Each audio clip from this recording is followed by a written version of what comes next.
कौन है। महादेव के ब्याह में किसी को पता ही नहीं चल रहा है कि दुल्हा कौन से है।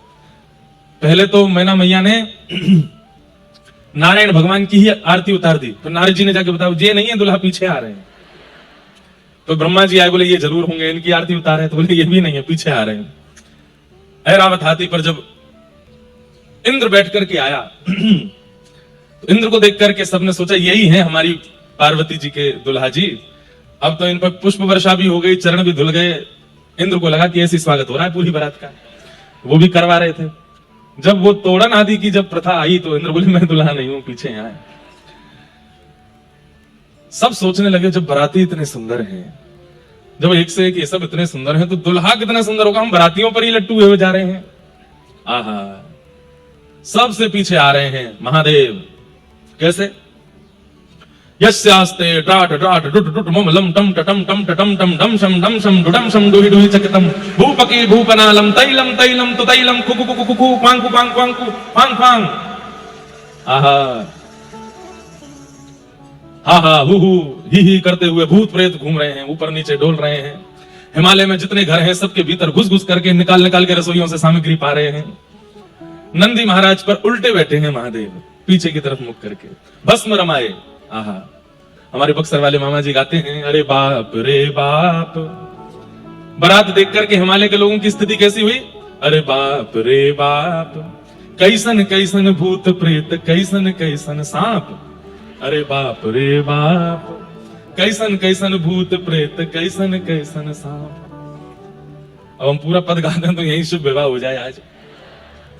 महाराज बच्चे डर के मारे घरों में घुस गए हैं, माताओं की गोद में चढ़ गए हैं। बोले बचाओ, बोले क्या हुआ? बोले भूत प्रेत डांकनी पिशाचनी सब आ रहे हैं।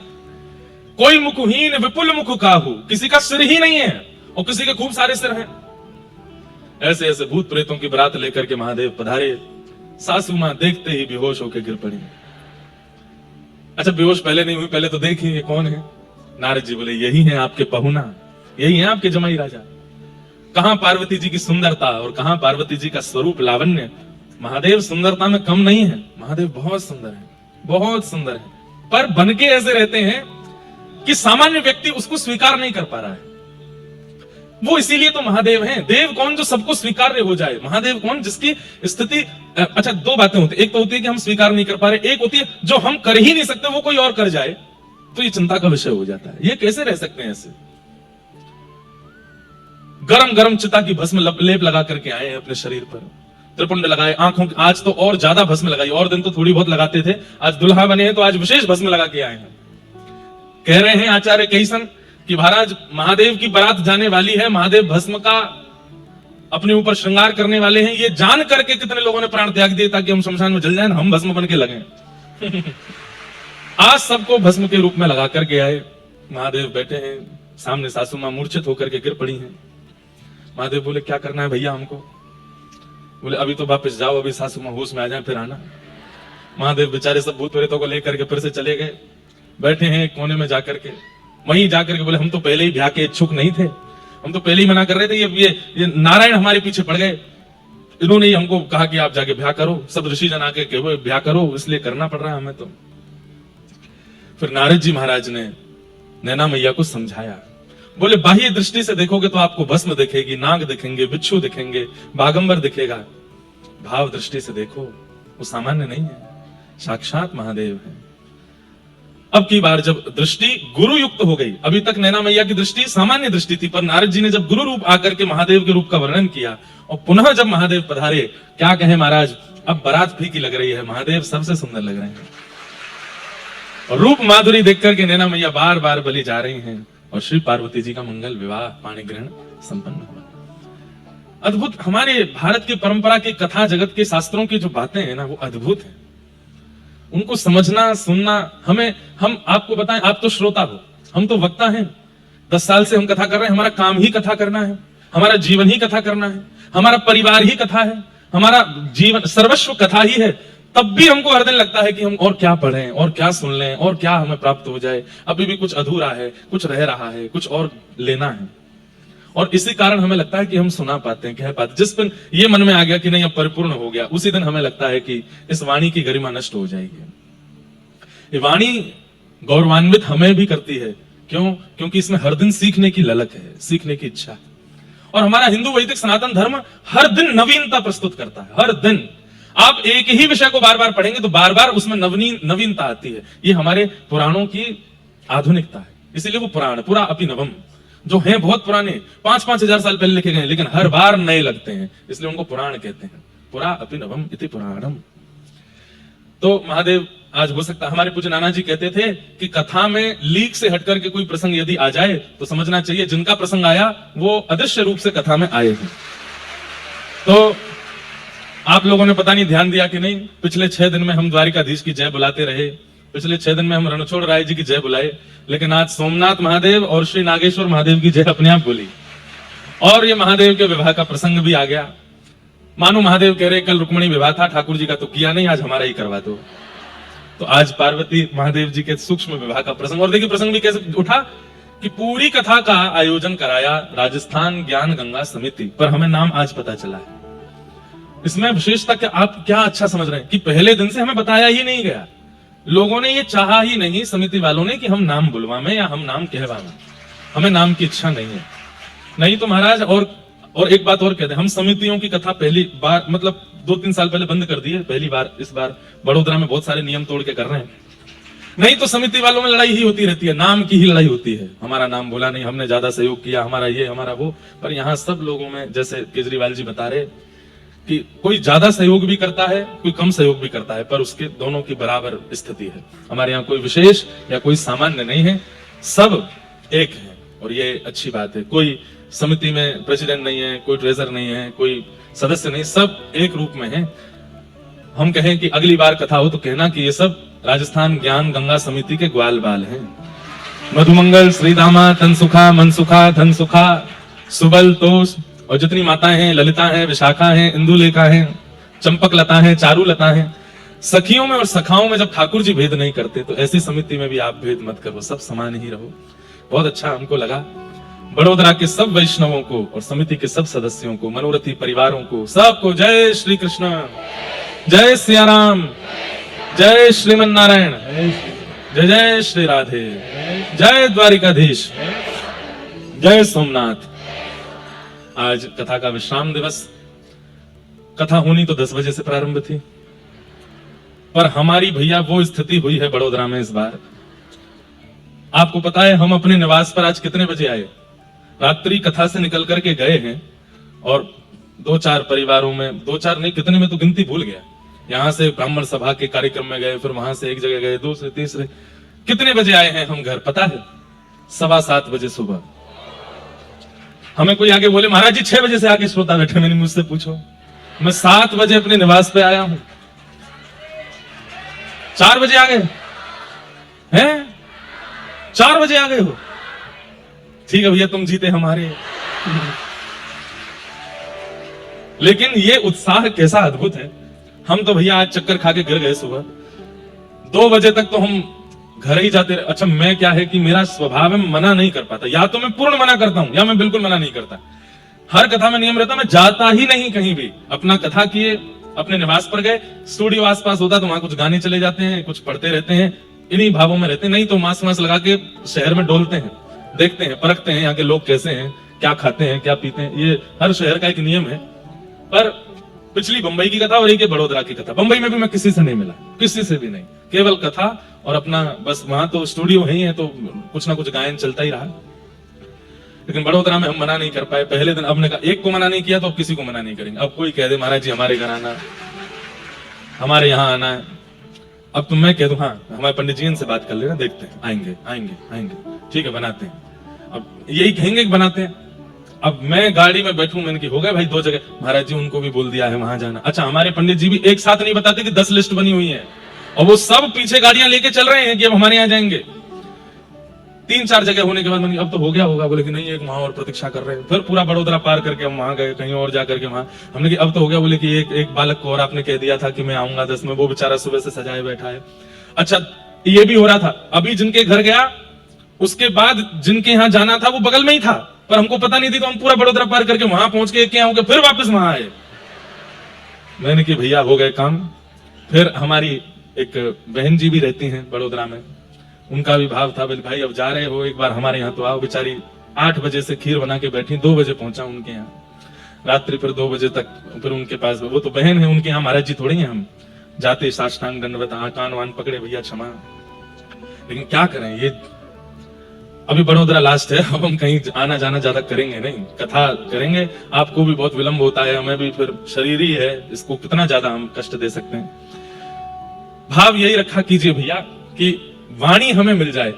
शरीर क्या है, आपकी तरह है, इसमें कोई विशेषता नहीं। जैसे आपके सब शरीर दुर्गंध युक्त होते हैं, ये शरीर भी दुर्गंध युक्त है। सब शरीर मल युक्त होते हैं, ये शरीर भी मल युक्त है। बस क्योंकि कथा वाचन करते हैं इसलिए कुछ विशेषता नहीं है। केवल यहाँ बैठ करके जो हम वाणी दे रहे हैं, शब्द दे रहे हैं, भगवत कृपा से, गुरु कृपा से, संत कृपा से, वो घर ले जाइए, उसकी पधरामनी घर पर कीजिए, उसको अपने घर पर जाकर के विराजमान करो। हर दिन एक नया भाव लिख करके ले जाओ और उसको बढ़िया सजा करके रंगों से, आदि आदि, आज कथा में ये भाव सुना, और उसको सिर पर रख के उसकी पधरामनी करो, घर पर ले जाकर के ठाकुर जी के मंदिर में पधरा दो। आज हमारे यहाँ सुंदर वाणी वांग्मय कृष्ण पधारे हैं, ये भाव होना चाहिए। अच्छा, फिर हमारे साथ में एक नई दिक्कत अभी कुछ समय से लग गई है, बिना फोटो के पधरामनी होगी ही नहीं। फोटो तो खिंचवाना ही खिंचवाना है, एक एक आदमी को खिंचवाना है। अब हमारी स्थिति ऐसी हो गई कि हमारे फोटो ऐसे आते हैं जैसे महाराज जी सो रहे हैं, बीमार हैं बेचारे, इतने का 5-5 हजार फोटो खिंच जाते हैं दिन में। तो अब नहीं, इतना भाई शरीर का स्थिति नहीं है। अब सोचिए कितना देर सोए हैं आज, 2 घंटे सोए, बस उसके बाद उठ के वो कल की 3 घंटे की नींद, आज 2 घंटे, ऐसे 7 दिन में किस्तों में मिला के हमारी 7 घंटे होते हैं, तब जाकर के निद्रा पूरी होती। लेकिन भैया श्रीमद् भागवत में दत्तात्रेय जी के प्रसंग में श्री दत्त भगवान जब 24 गुरुओं का वर्णन करते हैं यदु महाराज को, तो 24 गुरुओं के वर्णन के बाद अंत में दत्तात्रेय भगवान कहते हैं ये मेरे 24 गुरु हैं, पर मैं अब तुम्हें एक नए गुरु के बारे में और बताता हूं। बोले 25वां गुरु कौन है? देहो मम गुरु, ये देह मेरा 25वां गुरु है। क्यों? बोले कि इस पूरे संसार में मैं जितने गुरुओं को अपने जीवन में ला पा रहा हूं वो इस देह की ही कृपा है। इस देह की ही कृपा से मैं गिरिराज जी की परिक्रमा कर पाया, इस देह की ही कृपा से मैं बरसाना दर्शन कर पाया, इस देह की ही कृपा से मैं कथा में जाकर के सुन पाया। ये देह ना होता, इस देह के कान, आंख, नाक, जीव, हाथ ना होते, मैं कीर्तन करके भगवत दर्शन कैसे करता? इसलिए 25वां गुरु भगवत प्राप्ति कराने वाला ये मेरा देह है, इसको मैं प्रणाम करता हूं। इसलिए देह की रक्षा और उसका आराम भी बहुत जरूरी है। जो भी बालक यहाँ सुबह से आकर के बैठे हैं, भैया आपको प्रणाम। हमने कल एक दक्षिणा मांगी थी बड़ोदरा के युवाओं से, आज पुनः कहेंगे। कथा विश्राम करते जा रहे हैं और हमारी बात को आप केवल शब्द मत समझिएगा, केवल वक्तव्य मत समझिएगा, हम बहुत सीरियसली आपसे दक्षिणा मांग रहे हैं। आप कहो तो हम झोली भी फैला लें आपके आगे। जितने भी युवा यहाँ बैठे हैं, हमारी आप सबसे प्रार्थना है, व्यभिचार, दुर्विचार और व्यसन, इनका त्याग रूपी दक्षिणा आप हमको प्रदान कीजिए। हम बस यही मांगना चाहते हैं आपसे। कभी भी व्यसन नहीं करना है आज के बाद। कोई भी ऐसी वस्तु, जिस वस्तु से जिह्वा पवित्र होती है, मन पवित्र होता है। जैसा खाओ अन्न वैसा होवे मन, जैसा होवे मन वैसे होवे विचार, जैसे होवे विचार वैसी होवे बुद्धि, जैसी होवे बुद्धि वैसी होवे वाणी, और जैसी होवे वाणी वैसी होवे क्रिया, जैसी होवे क्रिया वैसी होवे गति। सब कुछ अन्न पर निर्भर होता है, आपकी जिह्वा पर धारण होने वाली वस्तु पर होता है। इसलिए आप व्यसन नहीं करेंगे। हमें ये दक्षिणा बड़ोदरा के सारे युवाओं से चाहिए। युवा बोलेंगे कि हमसे मांग रहे, बड़े बूढ़े कर रहे हैं वो, अब उनसे क्या मांगे? वो अपना 50-55 वर्ष का जीवन तो व्यसन में व्यतीत कर ही चुके हैं, अब तो उनकी आदत बन गई है। वो भी अगर छोड़ दें तो अच्छा, पर आप भविष्य हो भारत का, भारत का भविष्य हो, और भारत के साथ साथ ठाकुर जी की परम प्रिया भक्ति का भी भविष्य आप लोग हो। इसलिए आप लोगों से बहुत उम्मीद है, ठाकुर जी को बहुत उम्मीद है आप लोगों से। ठाकुर जी तरस गए हैं। क्यों? नरसिंह मेहता मीराबाई के बाद कोई मिल ही नहीं रहा है ऐसा जिसके लिए मैं जाऊं, जिसके लिए मैं उसके पास पहुंच करके कुछ करूं। कोई मिल ही नहीं रहा है। भैया मेरी प्रार्थना, मेरी और आपके जीवन काल के बीच में कोई तो ऐसा भक्त हो जिसके लिए ठाकुर जी प्रत्यक्ष प्रकट होकर के कोई लीला करें। अरे हम नरसिंह मेहता नहीं बन सकते, हम जनाबाई नहीं बन सकते, हम तुकाराम नहीं बन सकते, हम सक्कूबाई नहीं बन सकते, हम नरसिंह मेहता नहीं बन सकते। पर कई बार मुझे लोग मिलते हैं, जूनागढ़ में भी एक मिले थे, बोले कि महाराज जी मेरे पर दादा और उनके पूरे खानदान में पूर्वज जो थे वो नरसिंह मेहता जी के साथ संकीर्तन में जाते थे, उनके वंश का मैं बालक हूं। नरसिंह मेहता जी का नहीं, उनके साथ कीर्तन में संगत करने वाले थे, उनका मैं वंशज हूं, ऐसा मुझे किसी ने बताया। मैंने कितना भाग्य इसका। हम आप सब लोगों की तो भैया इतनी योग्यता नहीं कि ठाकुर जी हमारे सामने प्रत्यक्ष हो भी सकते हैं, पर हम में से ही कोई ऐसा निकले ताकि हमारी वंश की पीढ़ी भी आगे जाके कहे कि भैया हमारे पूर्वज जो थे वो फलाने भक्त के संग रहे थे जिनको ठाकुर जी ने दर्शन दिया। तो कंप्यूटर का जमाना है, सोशल मीडिया का जमाना है, हमारी एक बात मानेंगे? सतयुग, त्रेता, द्वापर, कलयुग, ये 4 युग हैं। सतयुग में राक्षस का नाम रिवील हो चुका है, कौन था? हिरण्यकश्यप, हिरण्याक्ष। त्रेता के राक्षस का नाम भी सबको पता है, रावण, कुंभकर्ण। द्वापर के राक्षसों का भी नाम पता है, शिशुपाल, दंतवक्त्र, कंस। वैसे विशेष रूप से 2 ही होते हैं जो जय विजय बने थे। कलयुग में राक्षस कौन है? इंटरनेट और मोबाइल, ये दोनों राक्षस हैं। आप कहोगे महाराज जी क्यों राक्षस हैं? राक्षस क्या करते हैं? जो अपनी पूजा आपसे करावे, 24 घंटा अपने संग लगाए रखे। रावण की क्या जिद थी लंका में कि राम को मत भजो, कृष्ण को मत भजो, वासुदेव को मत भजो, नारायण को मत भजो, मैं परमात्मा हूं, 24 घंटा मुझे देखो, मुझे भजो। फोन भी तो यही कह रहा है। सुबह उठते ही व्यक्ति ठाकुर जी का नाम नहीं लेता, फोन कहां गए भैया तुम? चिट्ठी ना कोई संदेश, जहां तुम चले गए। इतने प्राण बसते हैं उसमें। अगर चार्जर ना मिले, बेचारा चार्ज ना हो पाए, तो उसकी बैटरी नहीं, हमारी बैटरी लो हो जाती है। हमको भोजन नहीं मिले, उसको जरूर चार्जिंग कर दो। अच्छा चलो फोन है, उसमें नंबर है, फोन कॉल लग जाता है। लेकिन अगर इंटरनेट ना हो, जहां पर नेटवर्क ही नहीं आ रहे हो, इंटरनेट चले ही नहीं रहा हो, वहां व्यक्ति 2-4 दिन से ज्यादा रह नहीं सकता। पहले व्यक्ति की जरूरत होती थी हवा, पानी, कपड़ा। अब व्यक्ति की जरूरत होती है 4G 5G नेटवर्क तो होना चाहिए, तो ही मैं जीवित रह पाऊंगा। जो अपने अधीन कर ले वही तो राक्षस है। ठाकुर जी के अधीन हमको होना चाहिए था, हम किसके अधीन होते जा रहे हैं? अभी भी इतना राक्षसत्व नहीं आया है, पर हमारा और यहां जितने युवा बैठे, हम लोगों के बुढ़ापे में देखना क्या होगा। जन्म लेते ही बच्चा रोया करेगा, किसी चीज से शांत नहीं होगा, दूध से भी शांत, उसको फोन दिखाना पड़ेगा। फोन में मैं तोता, हरे रंग का मैं तोता सुनेगा तब शांत होगा। हमारी भी बहनें हैं, उनके छोटे छोटे बच्चे, मैं देखता हूं उनको कैसे शांत होते हैं। पर हाँ, एक चीज हुई है, मानना पड़ेगा, पिछले 1-1.5 साल में अब मैं तोता बंद हो गया है, बरसाने की चोरी शुरू हो गया है। अब हमको लोग बोलते महाराज जी हमारे बालक भोजन नहीं करते जब तक बरसाने की छोरी नहीं सुने। मैंने कहा वाह, चलो अच्छा, इसी बहाने किशोरी जी का नाम तो सुन रहे हैं, बरसाने का नाम तो सुन रहे हैं। बड़े होके कभी तो कहेंगे भैया ये बरसाना है क्या, लेके तो चलो एक बार। फिर लेके जाना उनको। हम तो 2-4 और ऐसे संकीर्तन बनाने वाले हैं कि जिनसे बच्चा भोजन करे, पढ़ाई करे, रोटी खावे, सो जाए। अच्छा, तो हम तो प्रयास कर रहे हैं कि ये फोन राक्षस ना बने, ये देव ही बना रहे, पर ये होगा नहीं। बहुत जल्दी ये राक्षसत्व का रूप धारण कर लेगा, हमारे प्राण बसेंगे इसमें। ये अगर नष्ट हुआ तो कितने लोगों के प्राण आज भी हैं, आज भी कितने लोग ऐसे हैं संसार में जिन्हें भोजन ना दो, पानी ना दो चलेगा, पर फोन अगर दूर कर लिया तो शायद प्राण चले जाएंगे। ये राक्षस है कलयुग के। इसलिए कभी वृंदावन जाए ना बंधुओं, तो हमारे कहे से तटीय स्थान जाइएगा।